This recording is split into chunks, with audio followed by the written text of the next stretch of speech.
Hi everyone, welcome back to another episode of Shoot and Loot, a Outriders podcast. This is episode 2. I am Outrider Kev, your host, and my co-host to my digital left is Rob the Man. Hey Rob. Hello, everybody.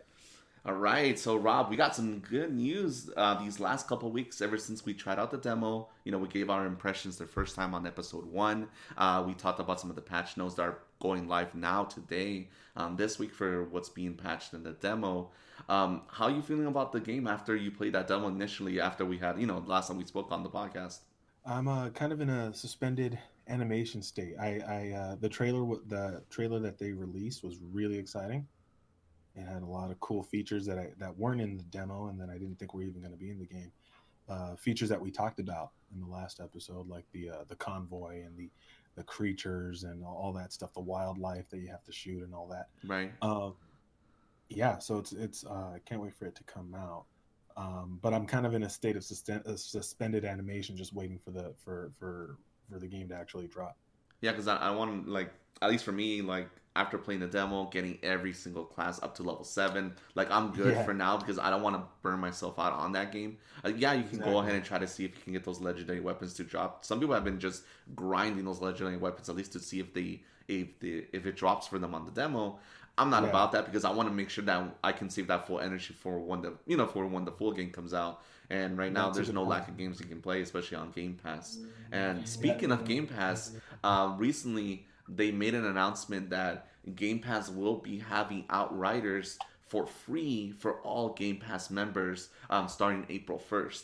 But unfortunately, that doesn't include the PC version of Outriders. But still, let me go ahead and give you guys a quick news briefing by IGN's Adam Bankhurst. Xbox has confirmed that Outriders will join the Xbox Game Pass for console and Android devices via Xbox Cloud Gaming on its launch day. It doesn't appear to be coming to Game Pass for PC, however. After teasing an announcement over the weekend, Xbox confirmed that the game would come for Xbox Game Pass for console and Xbox Game Pass Ultimate on April 1st launch day. Starting April 1st, not an April Fool's joke, I assure you, reads the announcement Xbox Game Pass for console and Xbox Game Pass Ultimate members can jump into its true genre hybrid from Square-Enix, which combines brutal combat with deep RPG systems. This is amazing news. Rob the Man, how do you feel about that? that's great. Free is awesome, and I'm already paying for the Game Pass, so I forget I pay for it. It just gets automatically deducted. So I'm like, yeah, that's awesome. That's free. It's Might in, as well be, right? it's insane that they managed to get Outriders to become free on that. For especially on launch day. Like 'cause so far Yeah, from what we've seen from Game Pass, they're adding Bethesda's games to it. They're adding their own first party games to it. I think this might be one of the very few or first times that a third party title, other than the medium, that's coming day one on Game Pass. So it shows that yeah. Microsoft really is spending that money to bring some of these third party titles to Game Pass day one. And having Outriders, which is already getting a lot of positive buzz out there. A lot of people are really enjoying the Yeah. demo and really liking what it Millions is. of downloads on the demo. Exactly, and especially with those 2 million downloads, like people, at least the word out right now is that Outright is super positive, which is great for the game. It's great for the Yeah, community. People are starting to rally behind the game, and making it free for Xbox Game Pass is amazing. Now, yeah. combine that with crossplay, you will be able to play with other people on different platforms. It's just good news all around, and it just makes it such a convincing argument to have Xbox Game Pass, especially since, like they mentioned, you can play Xbox Cloud Gaming on your Android phone, eventually coming to the iPhones as well. So even if you're not at Nice. home, even if you don't have an Xbox, you can still play Outriders on your phone, of course, with a Bluetooth controller or even with the touchscreen controls. I wouldn't recommend the touchscreen controls, Yeah, but you know what I'm saying? But yeah. The Bluetooth controller is a good add-on. I thought Doom Eternal got on Game Pass really, really fast right. because it was on Game Pass in a matter of what, like 3 months. Yeah, exactly. Like it I thought wasn't. that was quick. It came out like early in the year, and then by the end of the year, it was already Yeah, added to Game Pass where people can play, which is exactly. a great game. I've played Doom Eternal ever since that they added the Bethesda collection. I went back to Yeah, the original Doom, the OG PC Doom, because I've yeah. never played it. Because I'm like, let me What? see what this looks like, and you know what's Oh actually man, really fun. Actually, it's it was really fun. surprising how I those love old the school mechanics were. I love the Doom guy's face. And like when he gets shot, he makes faces Yeah. at the bottom. That's like the best part. He's just bleeding out and Yeah, stuff. yeah. Well, either way, Outriders coming to Xbox Game Pass for free day one is amazing for every Xbox owner out there, and also Mhm. for anyone who has the Series X. Again, it just makes that whole package of having Game Pass so enticing. Then that's what Xbox wants. Xbox, their whole strategy has shifted after what happened last generation with the Xbox One.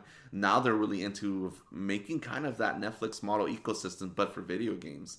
And Yeah, PlayStation, they're going their own separate way. They're going the first party titles. They're like, no, you're gonna spend $70 for each one of our games because our games are quality, which we totally get that side of it. And to be honest with you, PlayStation's IPs are of that quality. They are worth the money that yeah, you're putting into it. But Xbox is saying it's going the other path of like, well, not only are we going to start getting quality games out there, but you're also going to have all these third-party titles that will be available, like Doom Eternal, like all of Bethesda's entire catalog, and yeah. also That's even now crazy. Outriders day one on April 1st.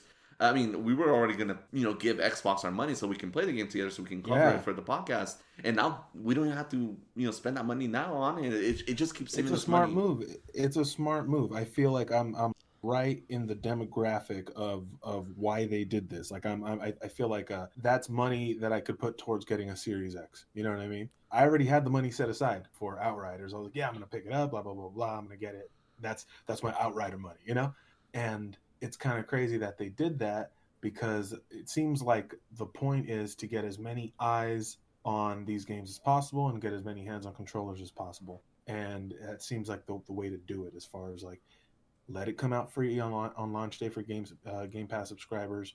Uh, those are funds that can get redirected into selling more consoles, and that's part of. It seems like the Bethesda deal, and if Mm-hmm. they do things like this, where they're putting games that are on both consoles, but they're coming out free on day one, their day one games on Game Pass, that's more of an incentive, And like you said before we started recording, you mentioned that they're making, Xbox is making a great argument as to why we should be buying Series X's and S's, and this is one of them, I think.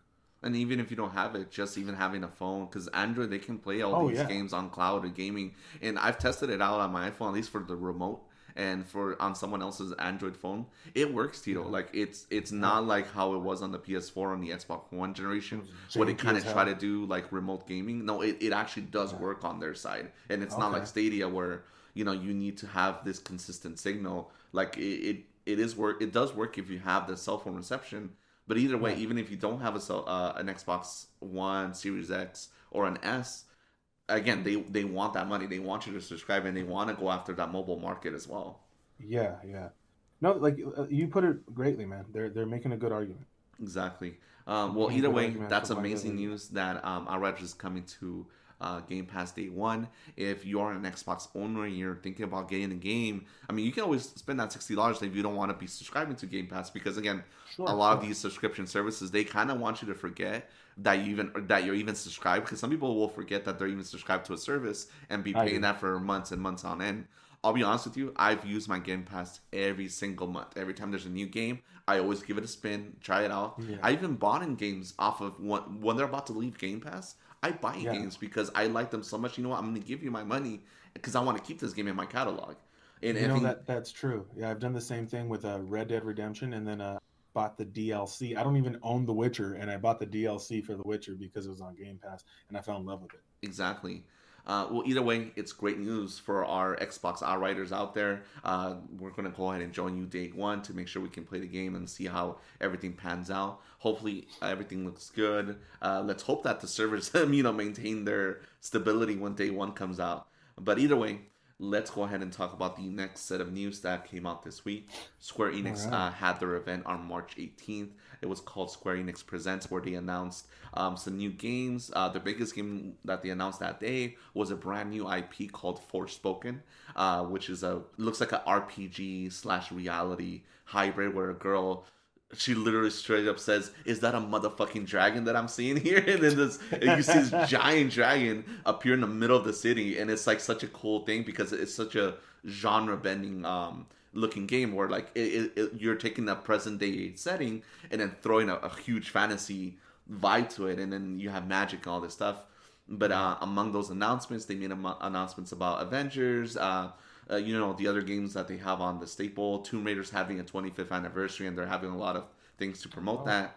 And Outriders released a brand new trailer to kind of get people geared up for the release on April 1st. And in this nice. trailer, it kind of gave you like a brief overview, like, hey, you get weapons, you get these four classes, each of them play differently. Here are some of the Yeah. abilities they can do. Your armor can get modded and things like that. They kind of just went over a brief overview of everything we've already done in the demo, and then also promising and hinting at more things to come once the game is fully out.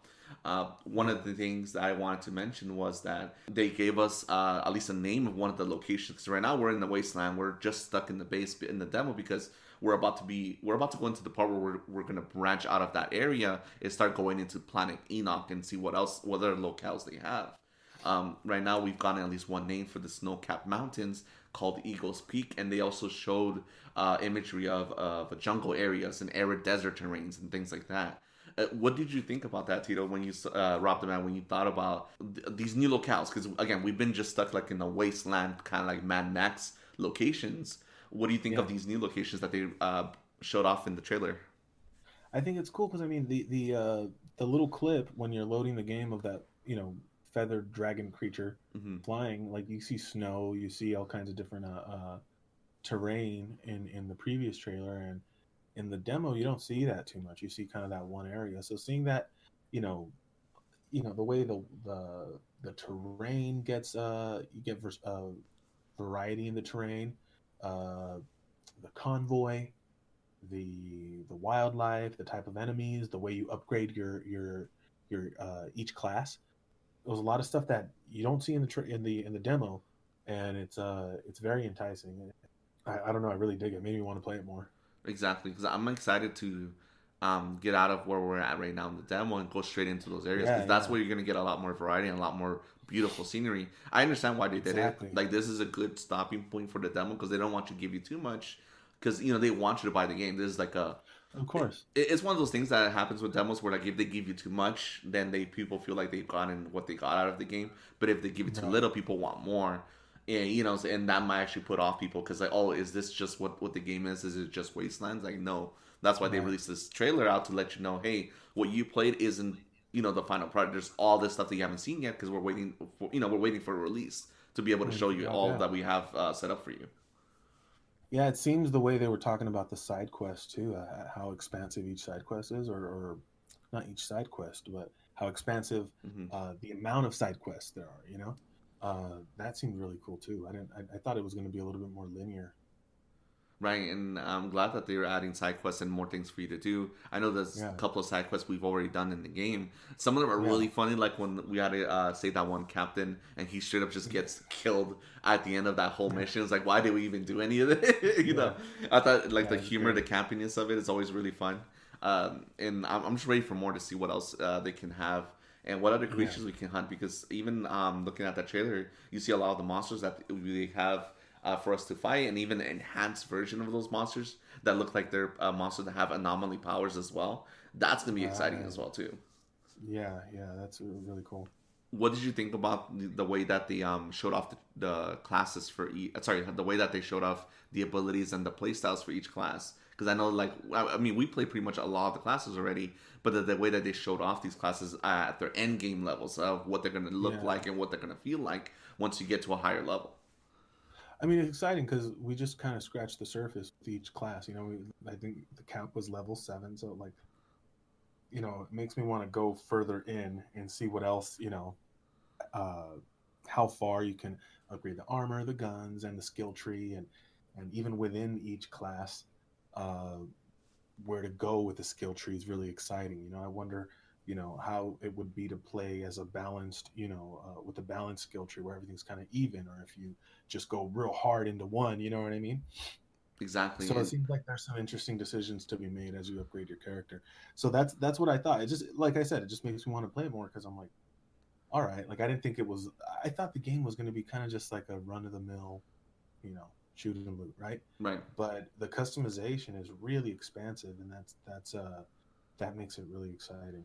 Right, and again, any type of RPG, you always want to make sure that you can make a class that's unique to the other classes, and that's one thing that a lot of Destiny had always struggled with in the beginning years. They've gotten better at it now to be able to differentiate between a Titan, a Warlock, and a Hunter, and then all their elemental abilities and how they play in each of those element styles. And Yeah, even Outriders showing the Trickster class, showing the three different skill trees you can go down, and what you have to sacrifice in order to get certain abilities, and it just gives you more right. customization. Like you said, like one Trickster may not be necessarily the same build as another Trickster. They could be having their Exactly. own totally different build based on a different mechanic. Yeah, like if I logged onto your profile and started playing with your trickster, it might not play at all like mine. Right, exactly. That's awesome. I know, and that's super exciting, and I love that they did that. Again, I like when I was looking at down the Technomaster's tree. I love that there is these three paths you can go down, or even do a hybrid path as well. You don't have to go all the way to Yeah, that. You know yeah, what I'm saying? Like there's a lot more experimentation, especially with the way you can mod the game and also mod your abilities using the armor pieces that you find in the wild as well. yeah, yeah. Seeing those real those shifts, every game when you're customizing your character, it has that moment where the character really comes to its own. It's about halfway into the skill tree. You see it with Avengers and Jedi Fallen Order and Right, all that right. stuff. Once you start Um, getting at least half or more of your full abilities in playstyle, then you're like, okay, this is how the yeah, class is, or this is my full range of yeah. power.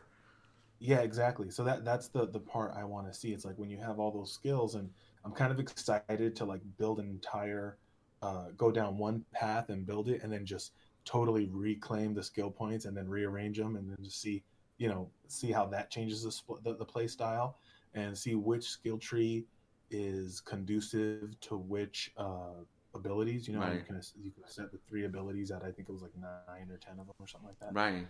So I want to see which skill trees pertain to each ability, and what is the best abilities to go with each branch of the skill tree. That I don't know. That. There's a fun in that. Right, of course, and again, we haven't even unlocked all the abilities yet, and there's a lot more modifications that the armors can drop. Just with the amount of 9 abilities that you have for each class, right, and then the amount of Right. mods that can change each one of those abilities, and then the abilities that you can change just based on your skill level. You're talking about hundreds of different possible combinations and the Yeah. weapons that will complement those styles.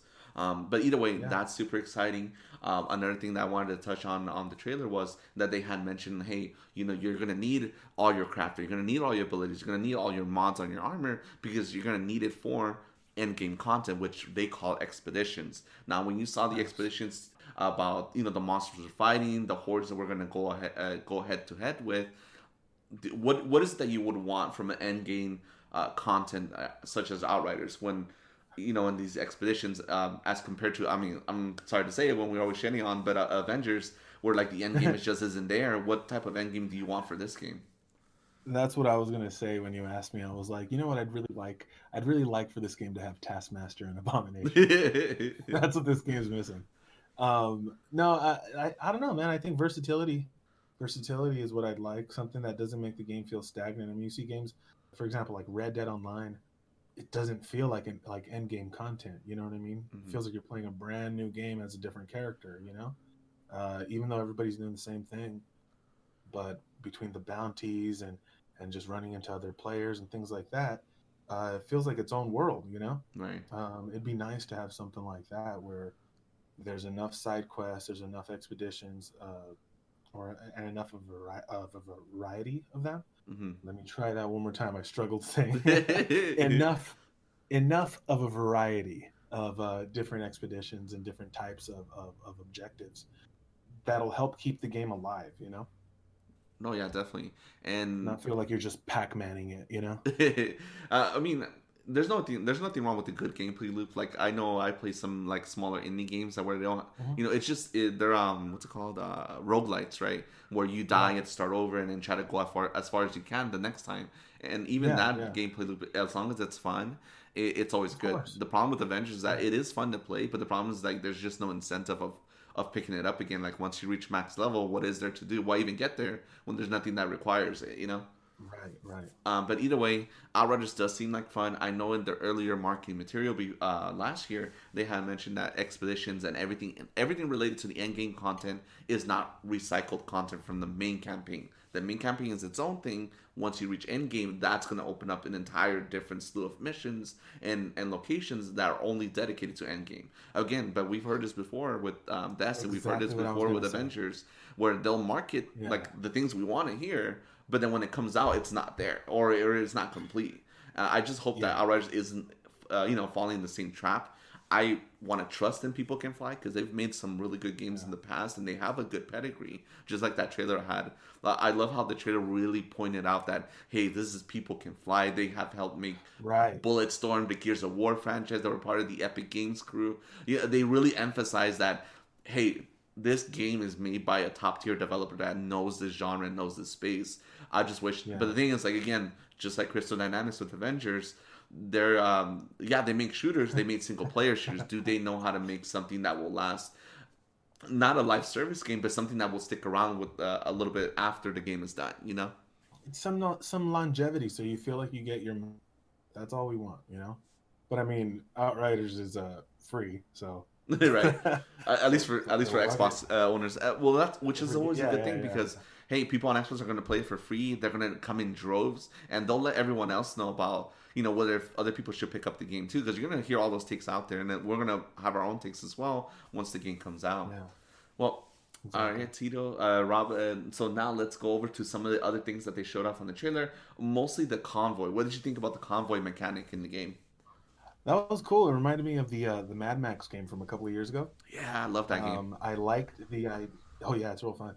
Um, I like the idea that you can customize it with the body parts of your fallen enemies. So it's kind of cool. It's kind of macabre, but it's also in line with the humor of the game. You know, it's got Right. some real meat-headed humor.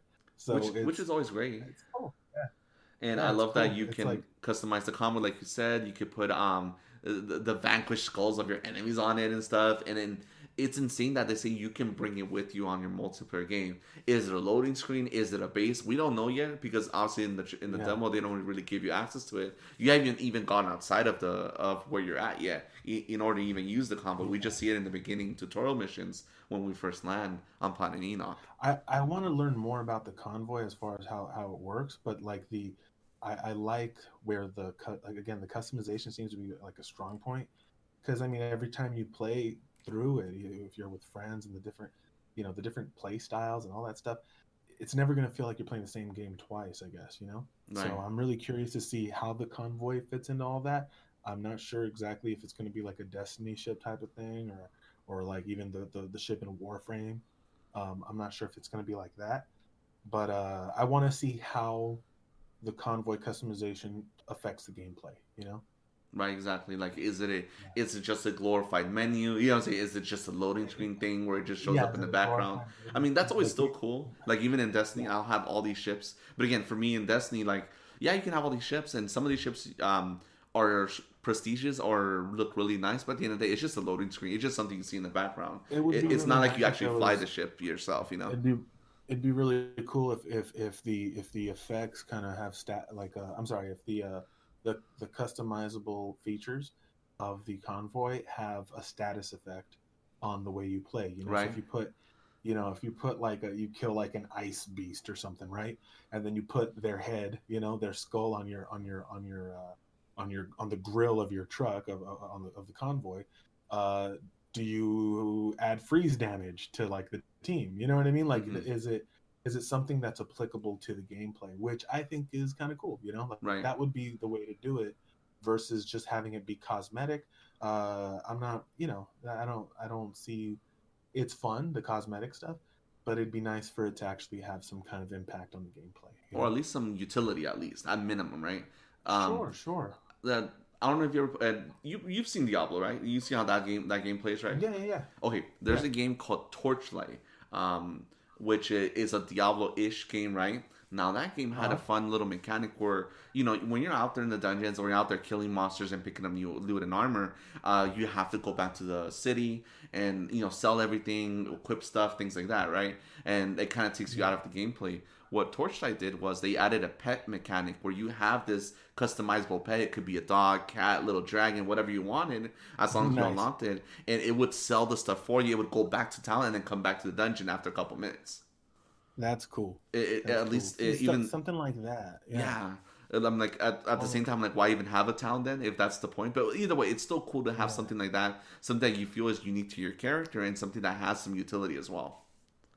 And you don't want to have like all these things, go through all these different missions to get unlockable items for something that you're not even it's not even going to affect, the way the game gets played. Even if it's uh a 5% damage increase on this type of class or whatever, it doesn't matter. Right. As long as it's something, I think I'll be happy with, Of you know. course.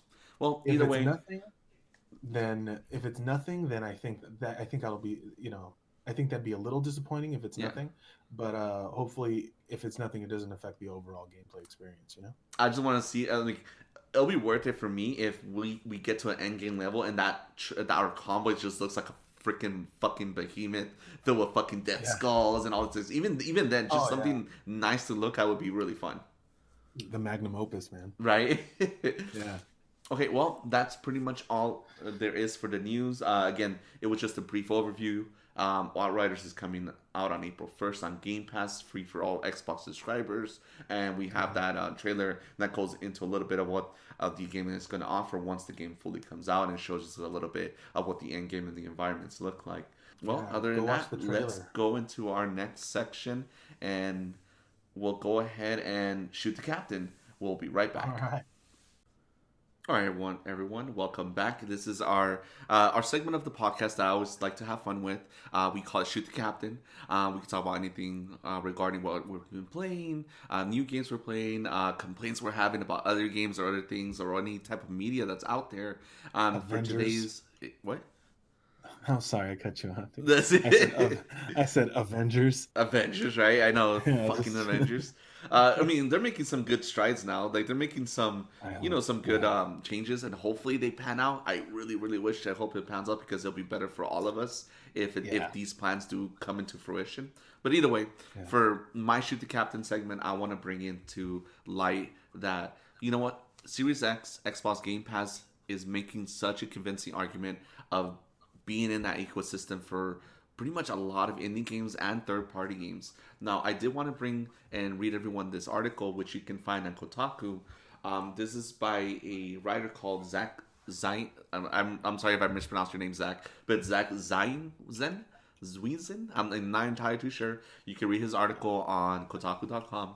The article name is called "Sorry PS5, Xbox Series X has unexpectedly become my preferred console." Now, when I read this article, I thought it was one of those like clickbait articles where it's like, oh, we're gonna bash on Xbox, we're gonna bash on PS5, just because with the console wars and all that stuff that people like to engage in. Which, what do you feel about? How do you feel about that, Tito? Tito, about being an Xbox fanboy, Sony fanboy, Nintendo fanboy, and do you like that rivalry? Is it because honestly, as a kid growing up, Yeah. I had a system, but when I could afford to buy all of them, I did because I always liked the idea of Yeah. that. Even if Yeah. there was a game out there that was really good, and I wanted to make sure I had the system to play it on it. Yeah. I don't understand brand loyalty. I mean, I've owned an Xbox since the original Xbox. I Mhm. had a PS2. Then a friend from high school let me borrow an Xbox. And then when Xbox 360 came out, it was 360, and then I had one. The only reason is that Gears and Halo. You know what I mean? Hmm. That's the only reason I even go. Like it's not even that's as deep as that decision goes. Hmm. That I like those games. I want to see where they go. Even if they make bad ones, I want to see if they redeem themselves. Right, right. So I don't really get it.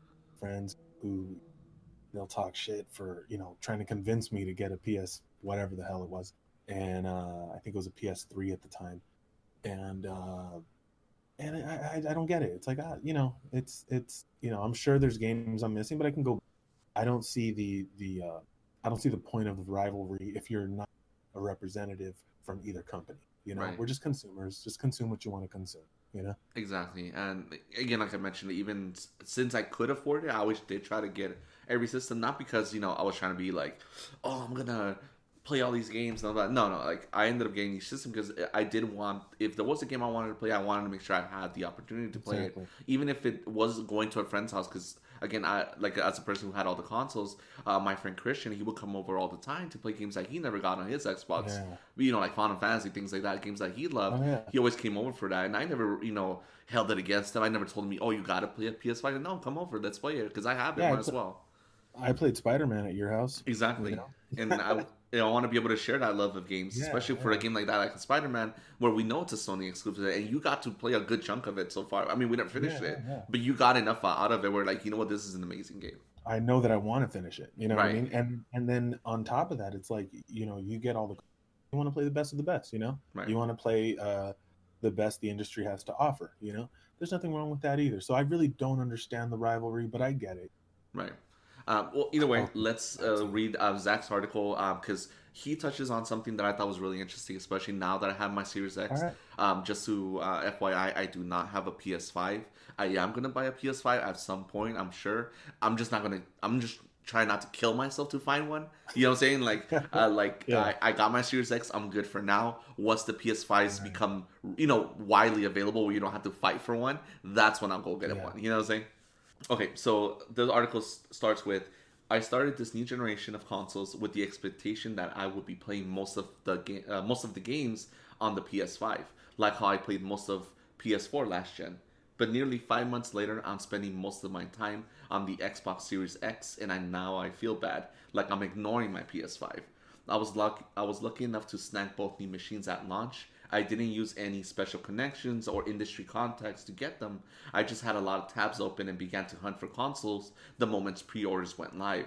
At the time, I mainly got the Xbox Series X because I knew I would want to play Halo and a few other Microsoft exclusives. Besides, for the first time in my life, I had saved up enough money to buy both new consoles at launch. So why not buy both if I had the chance? After both machines arrived in November, I mostly played the PS5. I got Godfall and Miles Morales. I beat Astro's Playroom. I downloaded and played PS4 games like GTA Online and Red Dead Online. I had a good time, but over the last few months, things have changed. In December, I got an Xbox Series X storage expansion card, giving me an extra 1 terabyte of next-gen space. This is very useful as it lets me download and install more next-gen titles. On the PS5, there's still no way to expand that standard storage, limiting how many big games like Call of Duty you can install at once.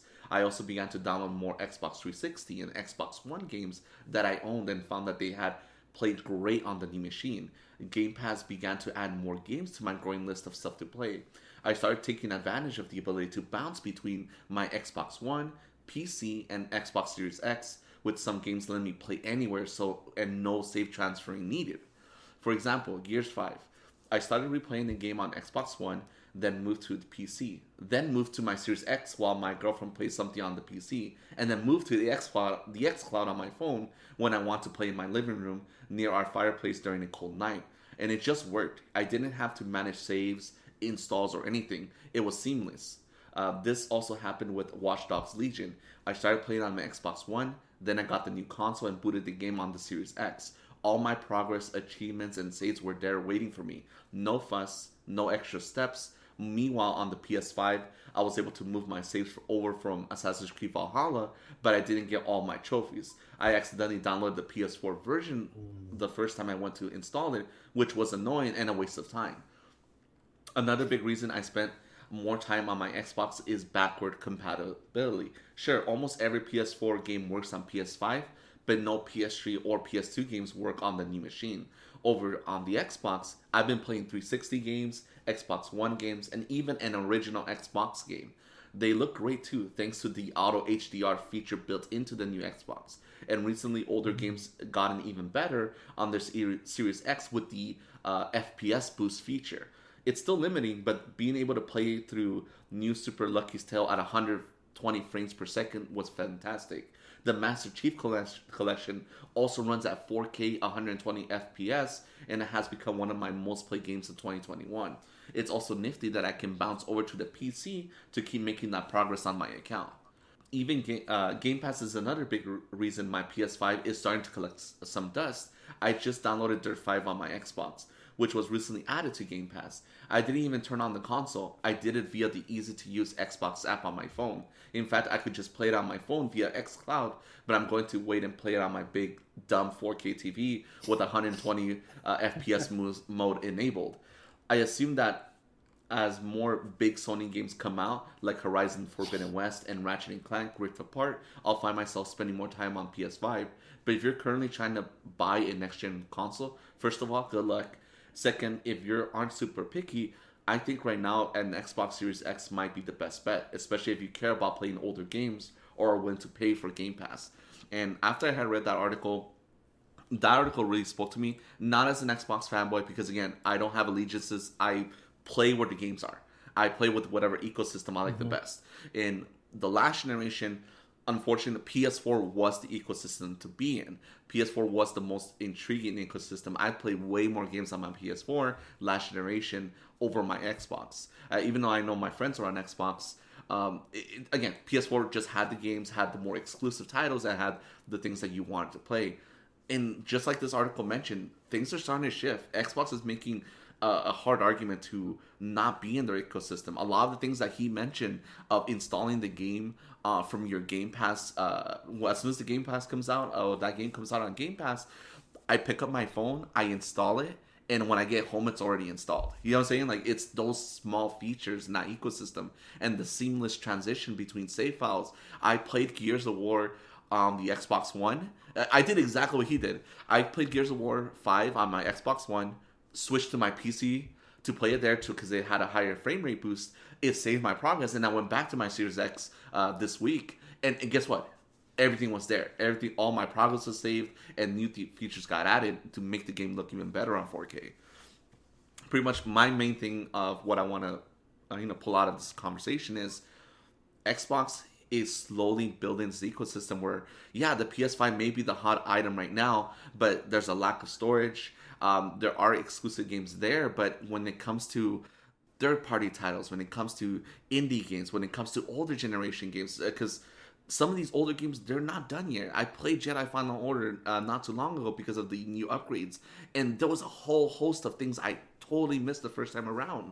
I missed boss fights. I missed entire sections of the game now that I was able to go back and replay it.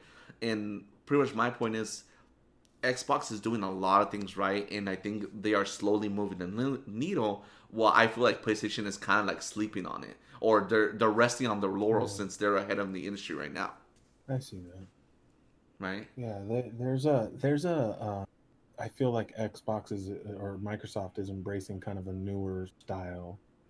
They're kind of more in line with the streaming culture that we're kind of leaning into now. You know, everything's subscription based and stuff like that. I don't see Sony doing all that much on that front. But the hardware, I mean, I imagine the hardware. You know, I don't know like the hardware or anything like that. I'm just a consumer. You know.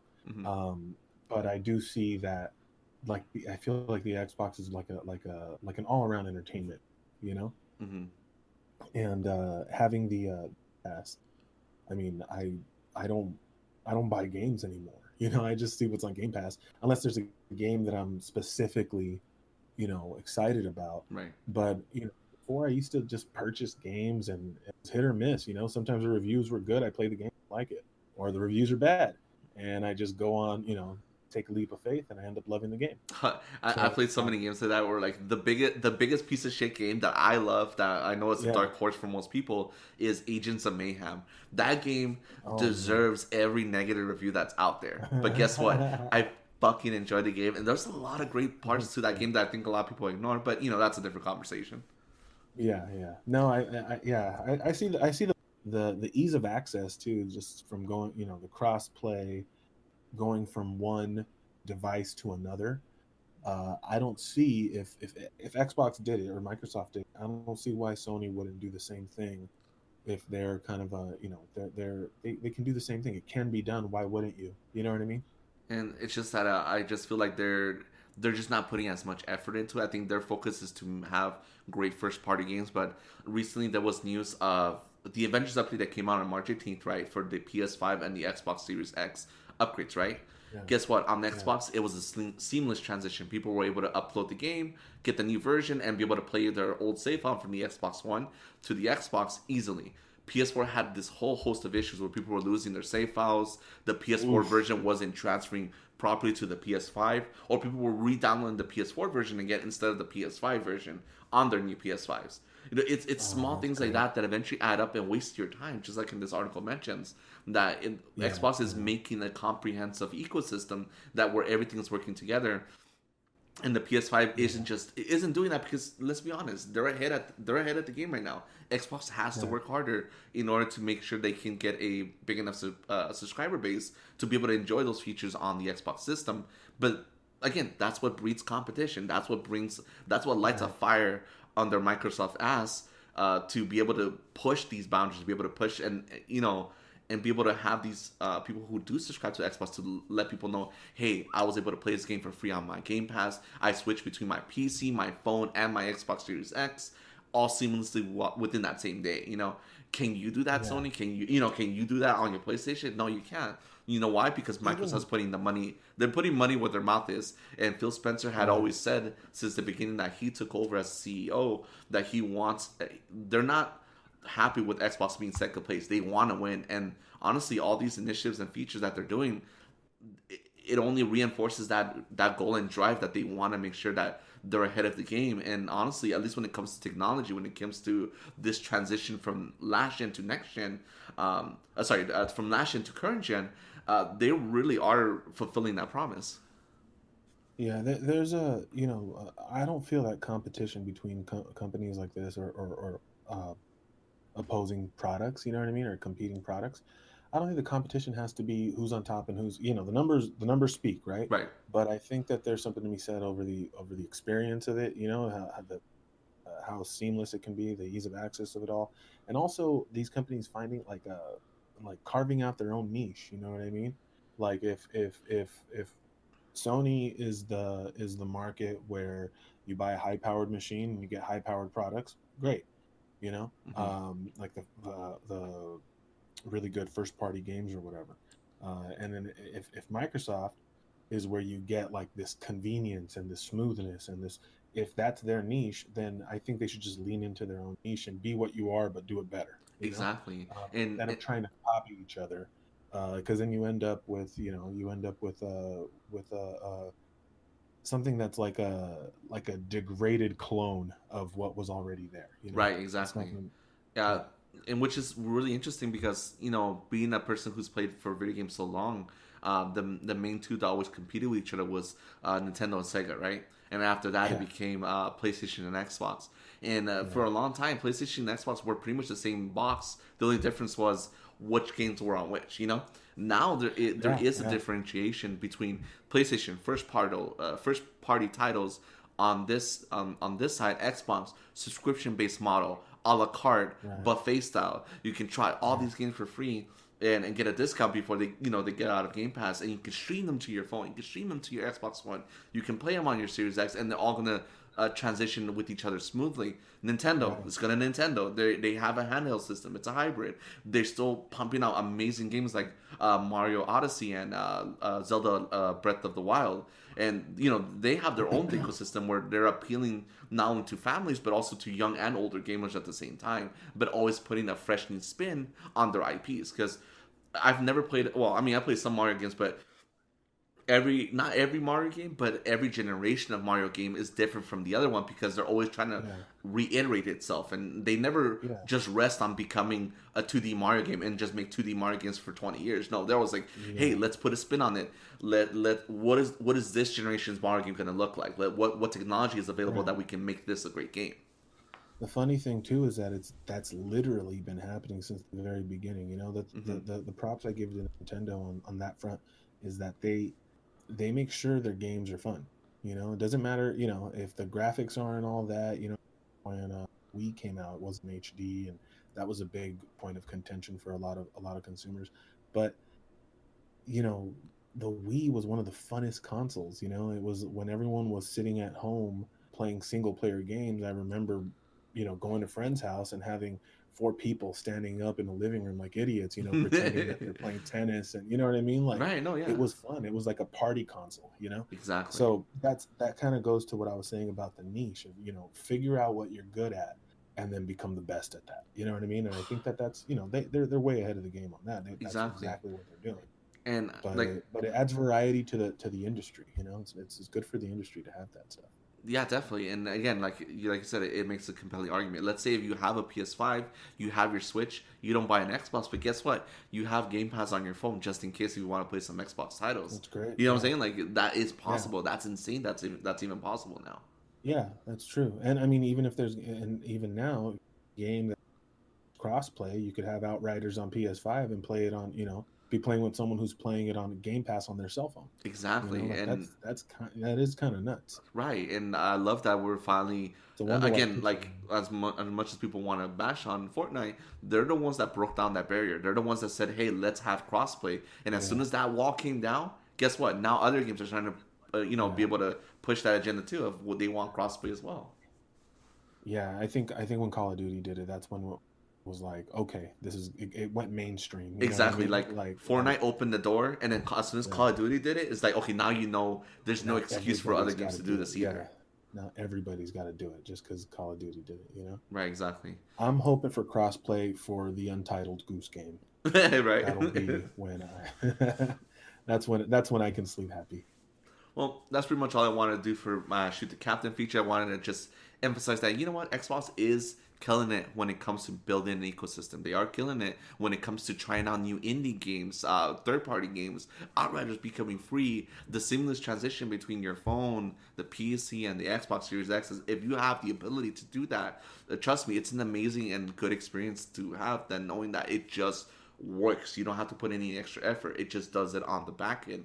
You know what I'm saying? Like, you don't have to do it on your own. And you can even download the games on your app and have them installed by the time you get home. Because, come on, install files are huge. And, you could spend an entire night just waiting for your game to finish installing. And you might not even play it until the next day because it never, it's still downloading. Yeah, exactly. So you miss launch date because you're downloading the install file. Right, and like launch. I remember when launch date games was a thing. We would go to wait at GameStop, wait in line, get our game that first launch date, and then go home, play them. That doesn't make sense anymore in today's age unless you have preloads where you preload the game first on digitally and then launches the night of. Which I don't know if Outriders has preload, but hopefully they do. Either way, it is fun, and I'm glad that Xbox is moving this generation in that way. I can't wait to get my PS5 and see what PS5 is going to be offering. But I just feel like in a lot of ways, PlayStation has to not.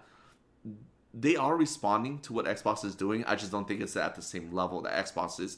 You can tell that one company is trying to be more innovative than the other one. The other one's just still resting on its laurels of everything it achieved during the last generation. Yeah, there's nothing wrong with that either. Yeah, exactly. Like when you're on top, you're on top. You're the king, right? Yeah, that's what works. Exactly. Well, all right, that was my Shoot the Captain segment. Rob the Man, what is it that you want to bring and shoot the captain with? Let's see. Well, I watched the Snyder Cut last night. Ooh, how was that? It was better. it was a lot better. And well, like a movie and its sequel. You know what I mean? But it was a lot more cohesive than what we got in 2017. 2017, I was almost embarrassed to say that I thought that I enjoyed it. You know what I mean? Like, I did not enjoy it. I did not enjoy it. I thought it was okay. I just thought this was like my main problem with Justice League 2017. I haven't seen, just to FYI for everyone, I have not seen the Snyder Cut. I'm going to watch it after the end of this podcast. And but my problem with 2017 Justice League for the Joss Whedon cut is that this is it. This is our big chance to blow our wad for a Justice League film with live action, and that was it. That was our one shot for an amazing Justice League movie, and because again at the time we didn't know if we were going to get another shot at it at that same type of movie because that only comes once. You know, like in Avengers. moment only comes once. I mean, we've had several Avenger moments after that, but that first time that you saw Avengers and that whole cohesiveness come together, that was a moment in time. That was a movie in movie Right. history, and Justice League Yeah. wasted that potential in 2017. I think that they were a little overconfident in 2017. I think that they thought that the sequel was automatic, you know, Right. and I think that's why they just released what they released. And they may have been onto something, but I really feel that I didn't hate it, but I watched it. I didn't feel like I wasted my money, but I never watched it again. No, You know yeah. what I mean? Like I It, never did a second viewing. I might go back and do a second viewing on this just to. There was a lot. They're throwing a lot at you. It's a 4-hour movie. yeah. The good thing Is it about one 4 hour cut, or is it separated into chapters? there's it's 6 chapters, and Okay. then so you could kind of watch up to one chapter and then know where you're at and then go from there. But I didn't despise the Whedon version.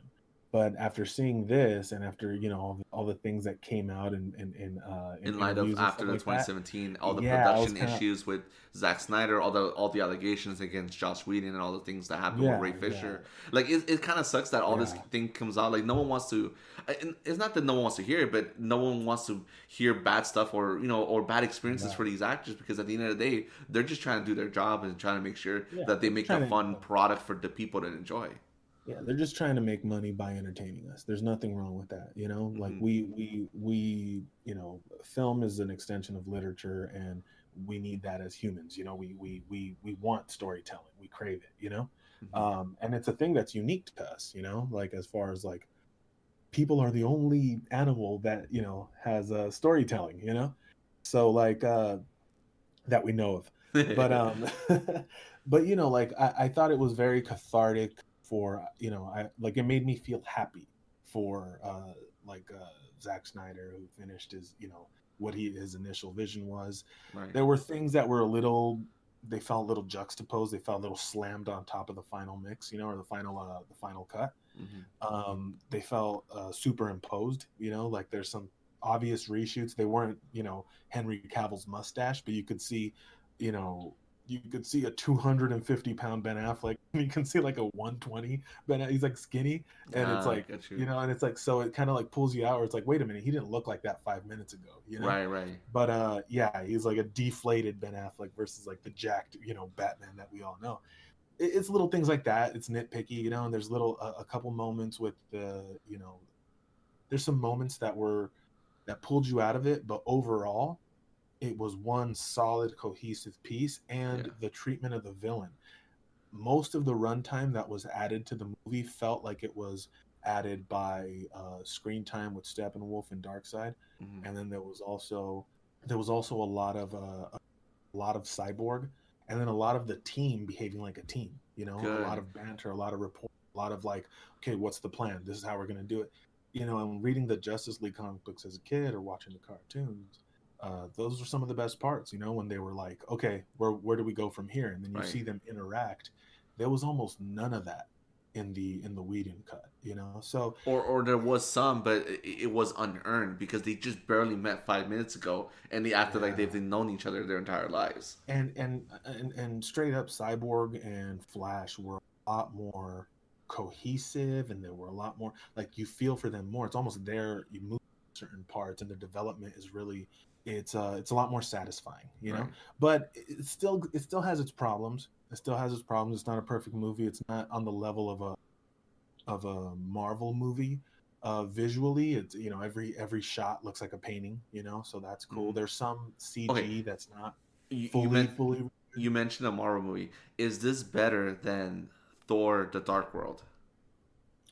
You know what? I don't know. I'm probably in the minority that doesn't hate Thor: The Dark World. I thought Endgame kind of made Thor: The Dark World cooler. I, So I, I after never I I saw, never hated Thor: The Dark World. I never yeah, understood why it got so much shit. I think it only got it more was just hate bland. because it wasn't as good as the other Marvel movies. Because Yeah, these movies, there's got to be one of them that's on the bottom, and people always go with Edward Norton's Hulk being one of the yeah, bottom tier movies, along with Thor 1 and Thor: The Dark World. Thor 1 yeah, I thought was and great. I thought Captain it was a Marvel great fish too. out of water movie. It was a little Yeah, boring. It didn't get interesting until the very end, but it was still a good introduction to Thor, and he's become one of the most Right. lovable characters in the MCU now. You know? Yeah, yeah. The thing is, man, we're niches. We're talking about PS5 and Xbox, Hmm. Xbox Series X, and then I mentioned Coke and Pepsi. I feel like what DC should probably do, what Warner Brothers should probably do, is get that R market. Uh, Disney wants nothing to do with that R market. You know what No. I mean? They're gonna do Deadpool and that's it. They have nothing else planned for the R market, right? We see what the R version of Batman v Superman still has its problems. It Yeah. still has its things. But one thing you can't deny is that each movie that Zack Snyder Do did you was a labor. Yeah, bleed? it's corny. Some of the parts sound like some of the scenes are like little kids playing with toys. Which is great. Sure, whatever, fine. But there's no denying that each DC movie Zack Snyder did was a labor of love. Yeah. So I'm happy for him as a filmmaker and an artist that he's able to finish the vision he set out to do. Something that was halted by a tragedy, and then on top of that, to literally add insult to injury, like literally, like it's not a figure of speech. They literally did that by Yeah. chopping up his movie and releasing it in a state that was unwatchable for most people. And it's totally Uh, fucked up that he pushed him out of the movie too when his daughter died. Like, come on, seriously, like yeah, his yeah. his daughter died. Of course, he wanted time to I grieve and don't be with think his I don't family. think But yeah. come on, you could clearly tell that was the studio's perfect chance to push him out. You know? That would have been time for them to that should have been the time for them to postpone the movie, right the ship, let him do what he's got to do, release other movies instead, and then they could have taken that even as an opportunity to hold off Justice League and let Aquaman get released. Do some rewrites, do some reshoots, and let all the other characters flesh out the other characters. Hold off Justice League for another year or two. It Yeah. wasn't going to hurt to do that. If they would have released Justice League this year, you know what I'm saying? Hmm. That still would have been cool, because we would have had all the build up and all the world building, Right. that's part of the problem with these movies. I feel like they just throw everything in the kitchen sink at you. But the thing, as a comic book fan and as a like it's cool to see these characters on the screen that you never thought you'd see. Steppenwolf is actually kind of cool. Like I kind of liked him. Nice. Dark was it's fucking scary. You know what I mean? Like Hmm. there's parts where it looks And shoddy I saw in the CGI. trailer they have the grandma. What's her name? Oh, Granny Goodness. Yeah, Granny yeah, yeah, Goodness. I can't believe they actually yeah, added her. yeah. No, and again, I'm not saying it's a great movie. Justice League 2017. It's definitely better than Batman v Superman. It's along the lines of it's a little worse than Man of Steel. You know Mhm. what I mean? So if I had to rank them, it'd be Man of Steel, Justice League, Batman v Superman, but Justice League the Snyder cut, not the Whedon cut. Right. There was Well, just a lot of goofy things in well. it. Let me ask you this thing. Let me ask you this then. Do you feel like it was a waste of your time to rewatch this Justice League, or do you feel like no? If there was one version of Justice League you should watch, is it this cut? Should you watch the Snyder It's cut? it's the same issue that was going on in the '80s Blade Runner. I think that the director's cut's where it's at. That was the original Right. cohesive vision.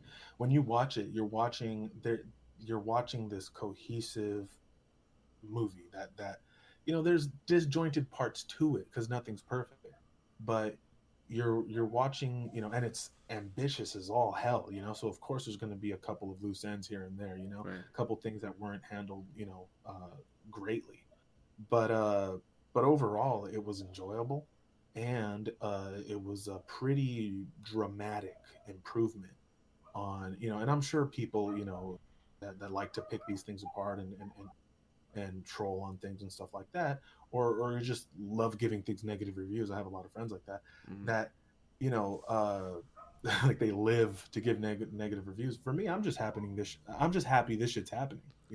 I remember when I was a kid, we had Shaq playing fucking Steel. You know, uh, so for me, it's like the fact that we have him where Cyborg is front and center, and he's fucking up, Steppenwolf, and a Steppenwolf that doesn't look like a character from Toy Story. Right. It was cool. It's like a little, like the geek moments were fun. There was some weird decisions, some weird moments that were okay. That's weird. Like I wouldn't have done that. There That's was but that's Zack Snyder. He's a weird dude, you know. Like he likes the yeah, weirdness, and I think there that's was what gives nothing it. wrong. I think that's what gives his film a little bit more character because he doesn't mind getting weird, and I don't mind that either, No, no, because it no. gives it a unique vision. Sure, it was it is it a choice I would make? Of course not. But hey, that's Yeah, his vision. yeah, I like when directors get to do what they want, no matter what anyone else thinks. It exactly. just has to be some good to it though. It can't be just all weird stuff that's Yeah, bad, you know.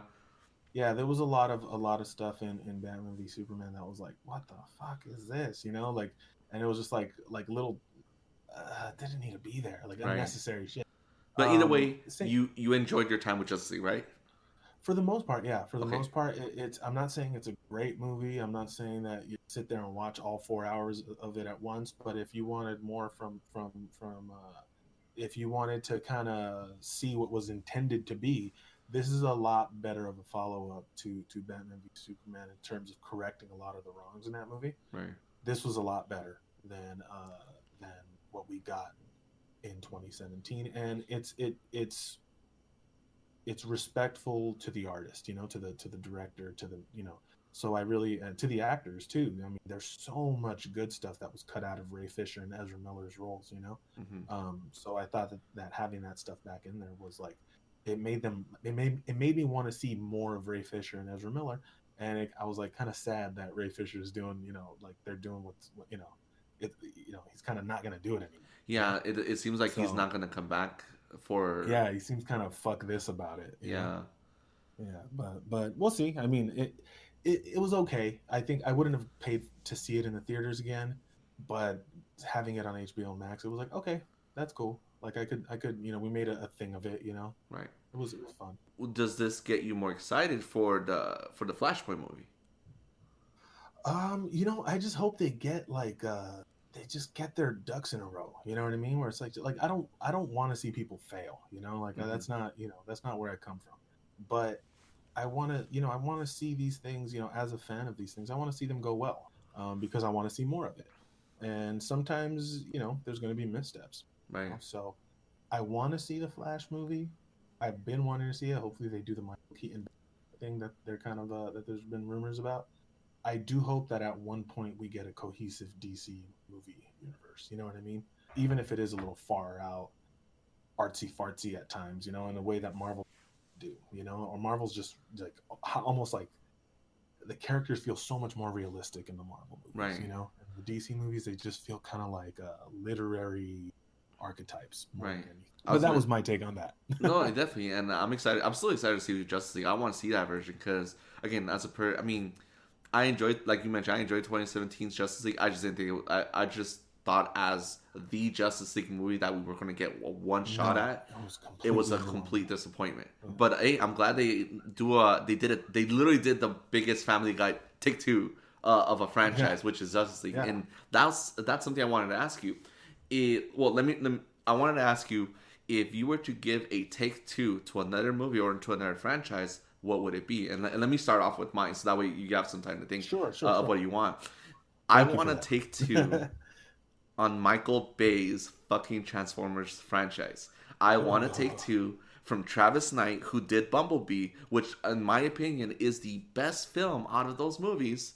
yeah, That felt like a Transformers movie who that had a middle, beginning, and an end with no bullshit. I want his take on the entire yeah, Transformers franchise. I want him to make remake Transformers 1, 2, and 3 and just have a nice solid trilogy with a beginning, middle, and end. right.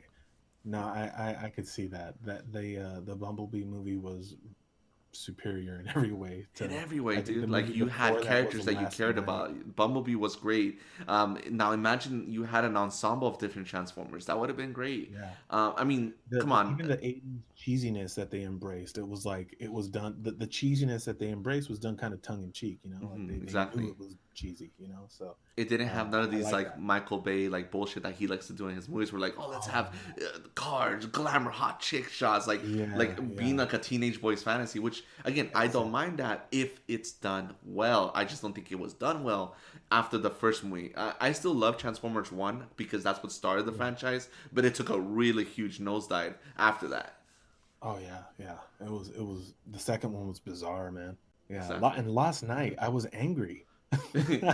Or last night or I whatever remember it was. when I took I you was guys to like, see that movie to last night, and I profusely apologized after we saw that movie because I was like, that was the worst fucking film I've ever seen in my life. I was just It mad at still you. beats Rise of I was Skywalker, but just, still, that was the worst movie I've ever seen oh in my man. life. Okay, so do over. I was gonna say to get us a Man of Steel sequel. I was Ooh, gonna say that with Zack Snyder, but I would love to see a Man of Steel sequel with Jesse Eisenberg's Lex Luthor behaving like Lex Luthor, not some cracked out that sounds Mark amazing, Zuckerberg. right? And he could do it. Lex Luthor can. But the Lex Luthor I know wasn't like some wacky buffoon. And Gene Hackman did his thing. But you know the Lex Luthor I grew up with was the one from the series. He was like stoic and he was like intellectual and he was like he had this imposing presence to him. And I think Jesse Eisenberg has the acting chops to do that. Like even though he's like known for playing like a little nerd, Yeah. he can play straight and stoic and menacing because he's an actor. That's their jobs. But you know Clancy Brown's voice in the Superman animated series. That just carried all the. Side note: it's the guy who did Lex Luthor is also Mr. Krabs in SpongeBob. Um, just a little side note, but it's like he just had like a really cool presence, and I feel like we haven't gotten that in any of the movies. Uh, the closest we came was Kevin Spacey in 2006, but that movie was it felt like it was a movie for old people. You know, Mhm. I want to see a Superman fighting Brainiac and Metallo and fucking all the like Live Wire or like what's her name, Siren, like all the characters that were like the deep cut Superman villains. Parasite would be an awesome fucking villain to see on screen. And Bizarro, like how did we get Doomsday with Bizarro's background? Right, Like, right, why couldn't we have just gotten Bizarro in Batman v Superman? Like, that would right. have been dope too. That would have been fun. And yeah, it would have been fun. And like, Lex Luthor creating Bizarro, and we could save Doomsday for later when we actually give a fuck about Superman. You know what I mean? Like, we're just killing Superman off, and it was just the whole thing. It was just I can go on and on and on about it. But a do over with Superman would be great with Metallo and Brainiac. With Zack Snyder, but leave Batman out of it. They should have just gotten Matt Reeves to do the Batman stuff with Ben Affleck, and then bring them together. And do it as a world's finest movie, not Batman v Superman, right? But that was what I was gonna say. Oh, After you definitely. mentioned Rise of Skywalker, it's oh man, that movie was just insulting. But that's it. Yeah, It's let's just not get into that because we've yeah. gone for our podcast listeners. You don't know how many times me and Rob have gotten into it about Rise Oh of man, about Skywalkers. Rise of Skywalker. We've been playing video games where we pause the game and we just go for hours, like 2 hours, talking about how shitty it was and how what the fuck? How'd you shit the bed like that? But Yeah. anywho, okay, Anyway, okay, we're not gonna get into that. But no, okay. that's a different podcast. Now here's how I would want you to cast. Well, let me throw a casting option out there for you for Let's do Bizarro. it. John C. Henry Riley Cavill. as Bizarro. Oh, John C. Riley as Bizarro is great. I love that. I love that. I love that so much. well, That's great. Well, either way, I'm glad we'll be able to see Justice League. Hopefully, I'm gonna go ahead and see it soon. Right now, spend Yeah. 4 hours watching this. I don't know if I'm gonna do all in one sitting, to be honest with you, Oh Rob, yeah, man. but I'm gonna try to watch as much as I can. Yeah. But either way, that was our podcast. Thank you for joining us for episode 2. Be sure to follow us on TikTok at Shoot and Loot Outriders. We're also on Instagram at Shoot and Loot Outriders as well. On Twitter, we are Shoot and Loot OP. Be sure to subscribe, like, and follow us. And of course, let us know what you like. Leave a comment below. And what is something that you want to shoot the captain with? What have you been playing? Did you like the Justice League cut as well? Let us know in the comments below. Other than that, you guys have a great rest of your day. We'll see you on the wasteland of planet Enoch and travel those jungles, those new arid deserts once we find out what the names are. Bye, everybody. Bye, everyone.